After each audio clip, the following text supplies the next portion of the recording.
It's a fantastic way to set that kind of stuff up, but it's a great way to scale because then you can outsource everything.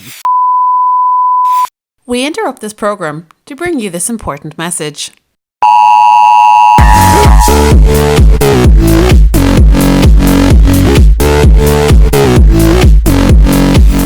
Welcome to Marketing Interruption, a daily podcast powered by BlueTuskr that interrupts your day with marketing news, tips and strategies from an entrepreneur who lives and breathes marketing. Now, let the interruption begin with your host, Andrew Maff. Hello and welcome to episode 61 of the Marketing Interruption podcast. And I am your host, Andrew Maff. Today, I'm going to talk to you about SOPs, standard operating procedures. So these are a pain in the ass. They are such a hassle. If you do them correctly, they're a big pain in the ass. A lot of people ask me like, when we do SOPs, why can't we just do a video?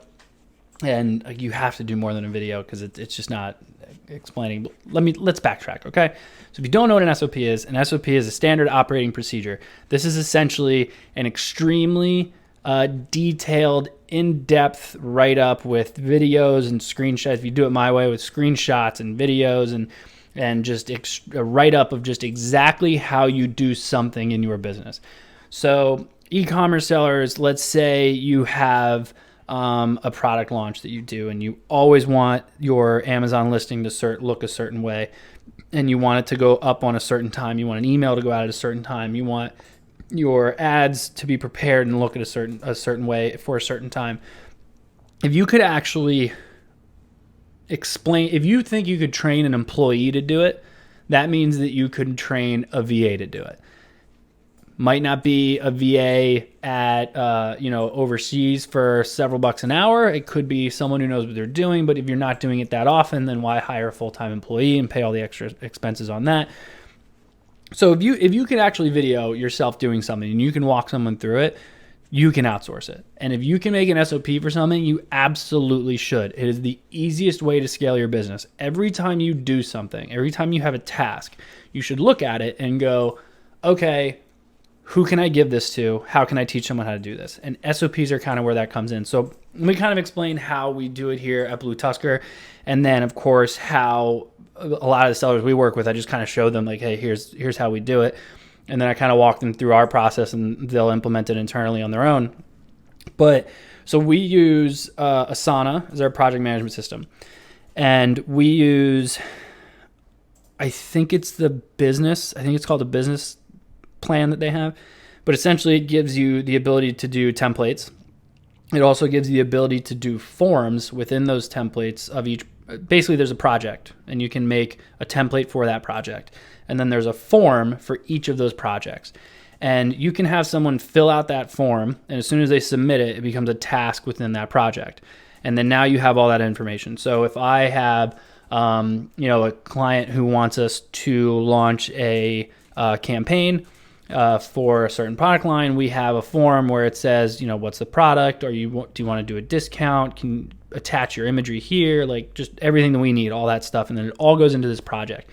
And then we take that project and we, assign tasks to different people and then it all goes out. And it makes life so much easier. And the big benefit of that template is that next time it happens, if a client's like, oh, you know what, I wanted to do this, we should have done this, or hey, we forgot to do this, I just have to go, oh shit, I got to remember that for next time. So all I do is I go back into the template into Asana, add it, and then next time I can't forget because it's right there. To me, that's not an SOP though, that's a project. So it's an outline of a project of things that need to be that I need to remember to get done. It's those individual tasks that are different. So one of the things that we do for all campaigns is document when did the campaign start, when did it end, what did the website do, what did the campaign do, what did the ads do, what did the conversion rate do, I got to get all that data so that I know for the next campaign I got to beat that.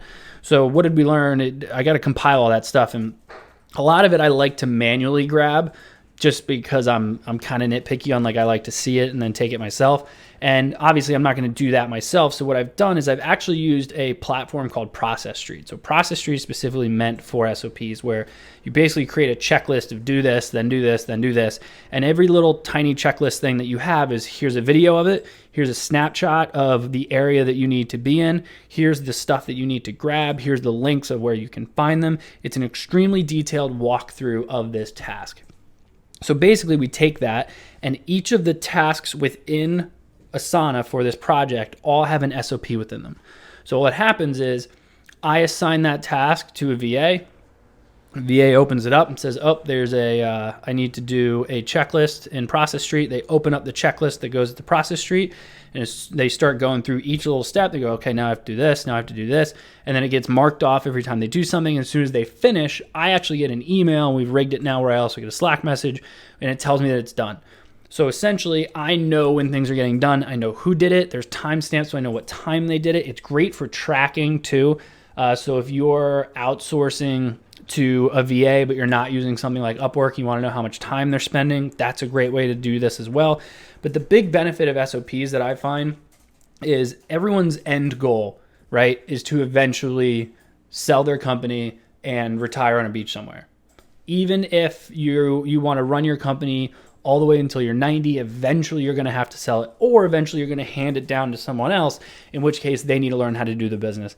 And having an SOP with an exact example of how to do something specifically means that it's idiot proof. You can't fuck it up. It's very simple, which means that basically you've built a library of assets where if you decided one day, you know what, it's time for me to sell this company, you can take your project management system that is basically templated of the concept of what you need to do, and you can take Process Street, which is just a library of SOPs, and you can just hand them over to someone.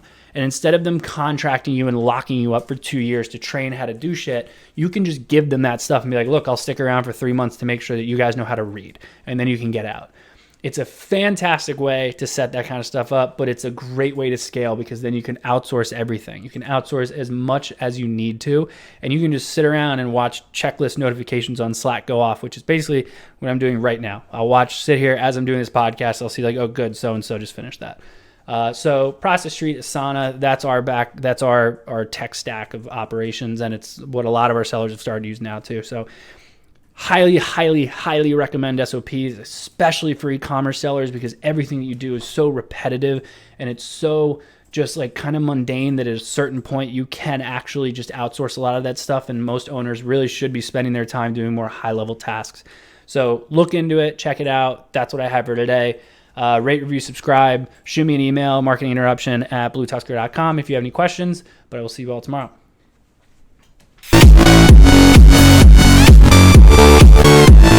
Thank you for joining us for today's Marketing Interruption. Make sure to rate, review and subscribe to the show. And don't forget to email marketinginterruption@BlueTuskr.com with any marketing questions you'd like to have answered on the show. And head over to marketinginterruption.bluetuskr.com to catch up on past episodes. Until next time, we now return you to your regularly scheduled programming.